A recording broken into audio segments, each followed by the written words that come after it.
2014, 2018, 2024-এর নির্বাচন মাথা থেকে ছেড়ে ফেলে একটি সুন্দর, সুষ্ঠু ও নিরপেক্ষ নির্বাচন জাতিকে উপহার দিতে পুলিশ বাহিনীর সদস্যদের প্রতি নির্দেশ দিয়েছেন স্বরাষ্ট্র উপদেষ্টা জাহাঙ্গীর আলম চৌধুরী। শুধু আইনশৃঙ্খলা বাহিনী নয়, জনগণ, রাজনৈতিক দল আর নির্বাচন কমিশন সহ সকল স্টেক হোল্ডারদের সহযোগিতা ছাড়া সুষ্ঠু নির্বাচন সম্ভব না বলে মন্তব্য করেছেন স্বরাষ্ট্র উপদেষ্টা। দুর্গাপূজা পাঞ্চালে অস্থিরতা তৈরির পায়তারা চলছে বলেও জানান তিনি। সকালে রাজারবাগ পুলিশ বাহিনীর নির্বাচনে প্রশিক্ষণ কর্মসূচির উদ্বোধন অনুষ্ঠানে তিনি এসব কথা বলেন। রাজবাড়ীর নুরুল পাগলা ইস্যুতে স্বরাষ্ট্র উপদেষ্টা জানান, যারা এ ধরনের ঘটনা ঘটিয়েছে তাদের আইনের আওতায় আনা হচ্ছে। আইনশৃঙ্খলার দায়িত্ব পালনে গাফিলতি ছিল কিনা তাও তদন্ত করা হচ্ছে। এ ঘটনায় 5 জনকে গ্রেফতার করা হয়েছে বলে জানান স্বরাষ্ট্র উপদেষ্টা।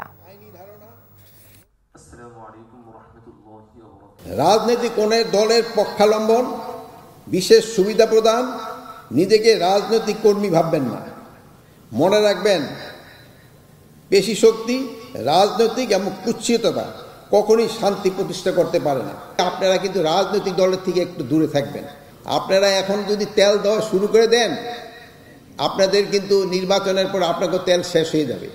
এখন যার কাছে যে তেলটা রিজার্ভ করে রাখছে সেই কিন্তু তেল দিয়ে উপচে যাবে। এই জন্য আপনারা কোনো দলের দিকে যাবেন না।